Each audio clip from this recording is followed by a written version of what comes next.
kajian Islam, di mana beliau di dalam Al-Quran disebutkan telah mengasingkan dirinya di tempat yang jauh di sebelah timur. Maryam memiliki tempat ibadah khusus yang tidak diketahui oleh seseorang kecuali orang-orang dekatnya. Di antaranya yaitu Nabiullah Zakaria. Antum bisa cek dalam surah Ali Imran bagaimana Maryam rajin dan taat beribadah di mihrabnya. Tidak pernah kontak dengan umumnya wanita-wanita zaman sekarang. Wanita kalau muda biasanya berkumpul, apa yang dilakukan? Halo? Kalau enggak gosip, jalan-jalan. Tidak seperti itu. Maryam wanita yang taat ibadah, hidupnya untuk khalwat dengan Allah, tidak takut dengan kelaparan dan kemiskinan. Ini tawakalnya Maryam kepada Allah, dan itu didikan Nabiullah Zakaria, dididik dengan baik. Sampai Nabi Zakaria sendiri heran, nggak pernah keluar rumah, nggak pernah keluar dari mihrabnya, tapi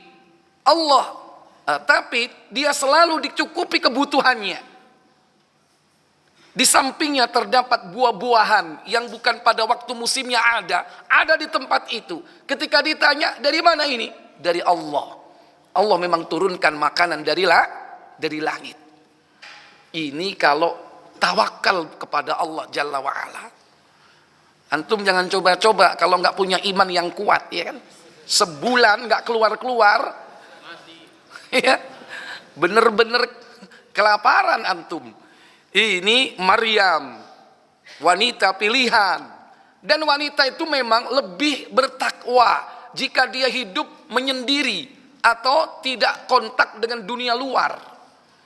Wanita itu lebih bertakwa di rumah daripada di jalan atau di luar rumah.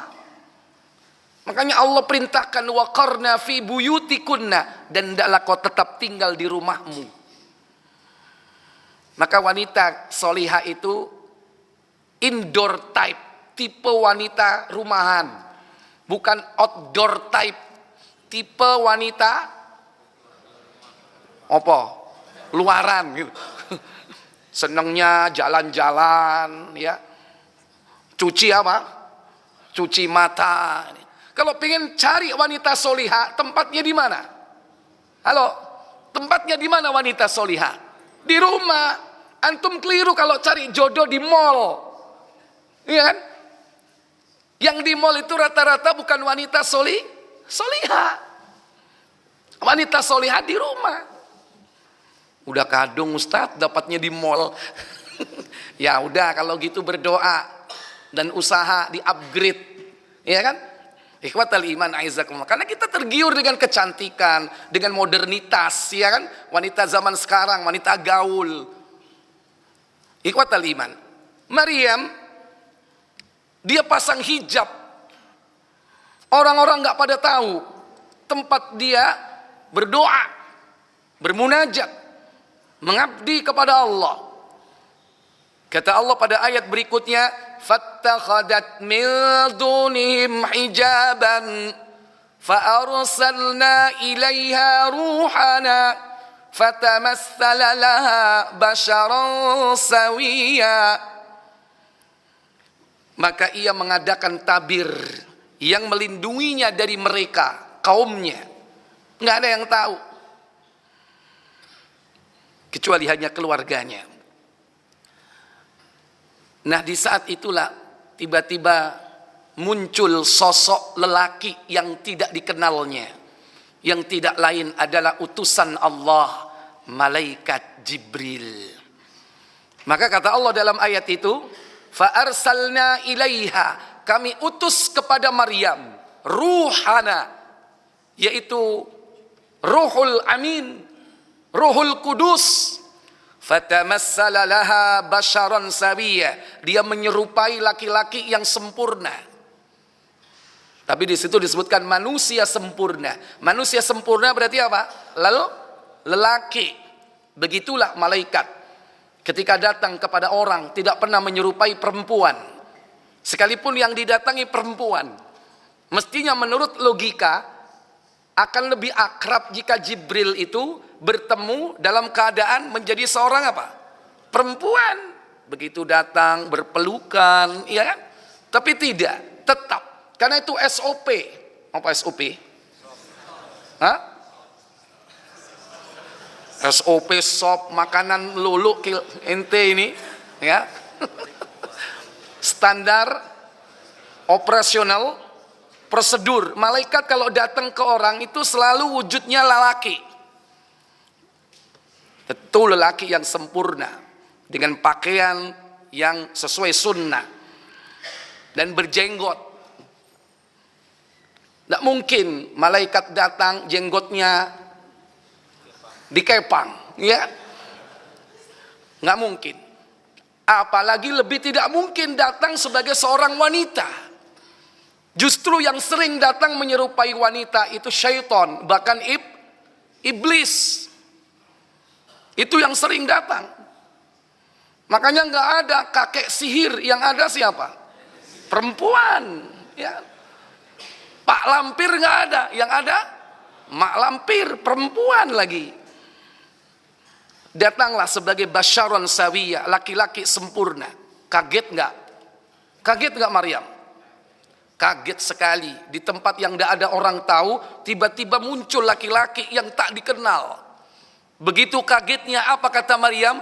Qalat inni a'udzu birrahmani minka in kunta taqiya. Kata Maryam, sesungguhnya aku berlindung kepada Allah yang Maha Rahman dari engkau, hai laki, in kunta taqiya, jika kau memang orang yang bertakwa. Takut Maryam. Maka Jibril membuka identitasnya. Kenapa? Karena Maryam takut. Di tempat yang tidak ada orang, yang tahu hanya keluarganya, tiba-tiba datang seorang lelaki yang tak dikenal. Maka Jibril mengatakan, qala innama ana rasulu rabbik. Dia berkata, sesungguhnya aku ini hanyalah utusan dari Rabbmu. Tenanglah Maryam. Oh, malaikat. Tenang hati Maryam. Tapi tenangnya tidak lama. Hanya berjalan sekian detik. Kenapa? Kaget yang kedua kali. Li'ahabalaki hulaman zakiya. Aku mengabarkan kepadamu Maryam bahwa kau akan punya seorang anak lelaki yang suci. Yang jelas kaget nggak? Kaget nggak? Kagetnya seorang yang beriman beda dengan kagetnya seorang wanita kafir. Kagetnya wanita salihah beda dengan kagetnya wanita yang tidak salihah. Al-Quran menjelaskan dengan bahasa yang santun bagaimana Maryam kaget mendengar ucapan Jibril bahwa dia bakal punya seorang anak. Maryam mengatakan, qalat anna yakunu li ghulamu wa lam yamsasni bashar wa lam aku baghiya. Kata Maryam, mana mungkin aku punya seorang anak lelaki. Walam yamsasni bashar, padahal aku belum pernah disentuh oleh seorang lelaki. Walam aku bahagia, dan aku bukanlah seorang pelacur. Ini kegagetan Maryam. Inilah penegasan tentang bagaimana kesucian Maryam. Maryam belum pernah kenal seorang lelaki. Belum pernah disentuh, kenal saja enggak, apalagi disentuh, kenal aja enggak. Yang beliau kenal adalah laki-laki di kalangan mahramnya. Allah pelihara Maryam ini. Tidak sampai ya melakukan perbuatan yang dilakukan wanita-wanita zaman sekarang. Allah jaga kesucian Maryam ini. Jangankan disentuh, kenal saja tidak dengan laki-laki bukan mahramnya. dipelihara oleh Allah Jalla wa'ala hatinya, supaya tetap bersih dari keinginan-keinginan syahwat. Nah, Allah jaga, pelihara, sehingga Maryam ini di tempat khusus dia taat beribadah kepada Allah, berkholwat kepada Allah. Maka berita tentang hadirnya seorang anak ini membuat ibaratnya bagaikan apa? Kalau kaget itu istilahnya apa? Bagaikan petir di siang bolong. Maksudnya adalah kalau dia punya anak sementara nggak punya suami, ini aib besar nggak? Aib besar. Jangan dianggap masalah ringan. Dan adalah satu-satunya wanita yang punya anak, enggak punya suami, dan dia suci, hanya Maryam. Enggak punya suami, punya anak. Tapi sempat membantah. Anna yakunu li ghulam, bagaimana mungkin aku punya seorang anak? Walam yamsasni bashar, tidak seorang pun lelaki menyentuhku. Walam aku baghiya, dan aku bukanlah wanita nakal. Jibril menenangkan Maryam. Kata Jibril, qala kadzaliki qala rabbuki huwa alayya hayyinun. Demikianlah kata Jibril, yakni firman Rabbmu bahwa hal itu adalah mudah, gampang, mudah sekali. Kalau kau punya anak nggak punya suami, gampang. Bukankah sebagaimana ada orang hadir di muka bumi ini tanpa seorang ibu, dia berasal dari seorang lelaki saja. Siapa dia? Hawa. Sebaliknya, bahkan ada yang hadir di muka bumi ini, yakni manusia yang tidak punya bapak dan ibu. Siapa dia? Adam. Kalau itu mudah bagi Allah, apalagi hanya sekedar tidak punya suami, dia punya anak. Anak itu punya ibu, tentu tidak punya bapak. Mudah bagi Allah. Inilah ujian berat Maryam. Makanya Allah kemudian menyampaikan hal itu kepada Maryam. Semua itu tidak lain, walinaj'alahu ayatan linnas. Semua itu tidak lain dijadikan sesuatu tanda bagi manusia. Inilah yakni kekuasaan Allah. Jika Allah itu menghendaki sesuatu, idza aradallahu syai'a ayyaqula lahu kun fayakun. Jika Allah menghendaki sesuatu, cukup bagi Allah ucapkan kun, jadilah, maka jadilah. Mudah bagi Allah. Wa rahmatan minna, kata Allah, ini adalah rahmat dari kami. Karena Isa ini punya peran besar nanti untuk menghancurkan kebatilan dengan masa yang berbeda zaman. Enggak ada nabi yang memiliki waktu berjumpa dengan manusia-manusia yang berbeda zaman kecuali Nabiullah Isa alaihissalatu wassalam. Wa kana amran maqdiya, dan terlepas dari semua itu, semua ini sudah qadanya Allah, ketetapan Allah. Ikhwatal iman. Yang kedua, Isa dilahirkan bukan di musim dingin. Ini yang penting untuk kita pahami, agar jangan sampai terkena subhat bahwa Isa dilahirkan tanggal 25 Desember. Ayat berikutnya, fahamalathu fantabadat bihi makanan qasiya. Maka Maryam mengandungnya sama seperti wanita-wanita yang lain. Mengandung umumnya yaitu 9 bulan. Tapi tidak disebutkan secara rinci Maryam mengandung dengan usia sampai sekian bulan. Wallahu a'lam. Dan itu tidak penting bagi kita. Yang jelas Maryam mengandung tidak punya teman.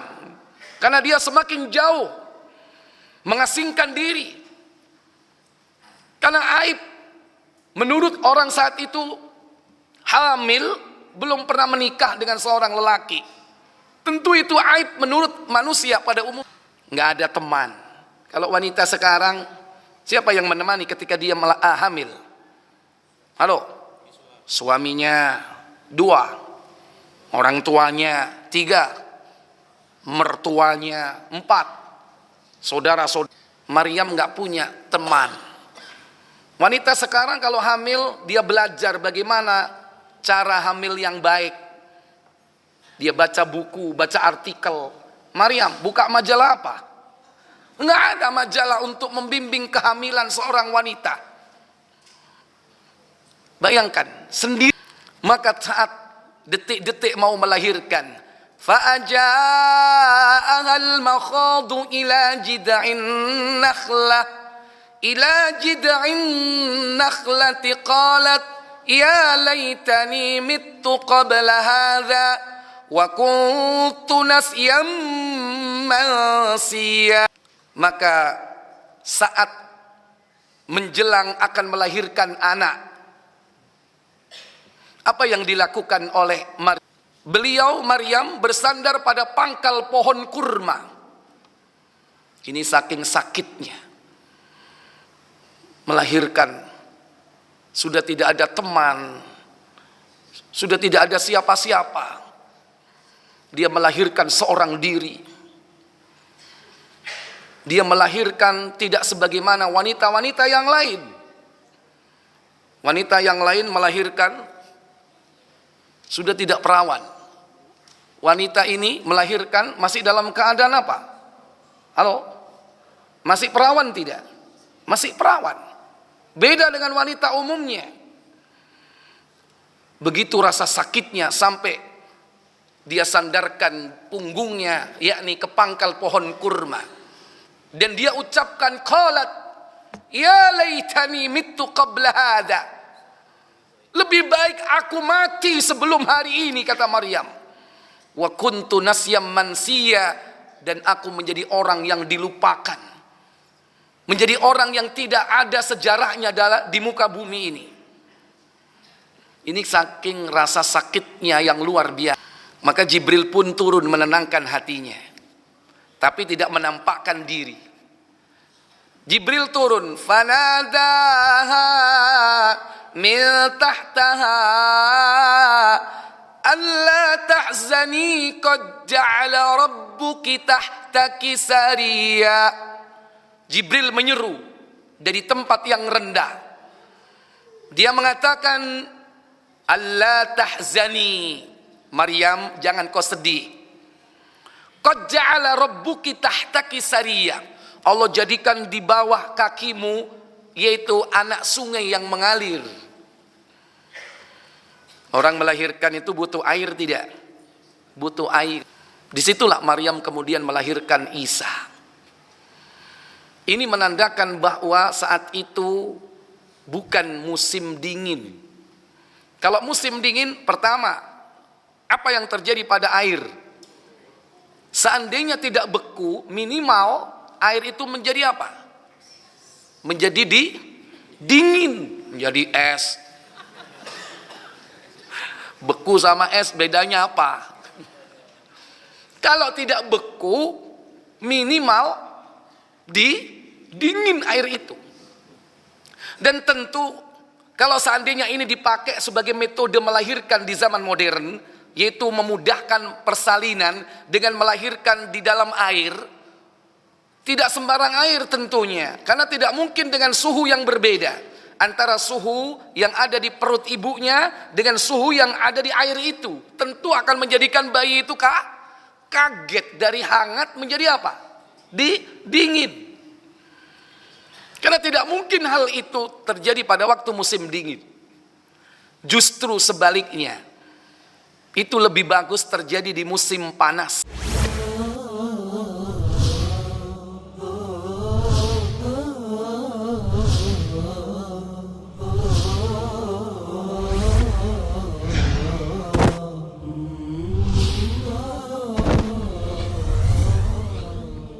Kajian Islam.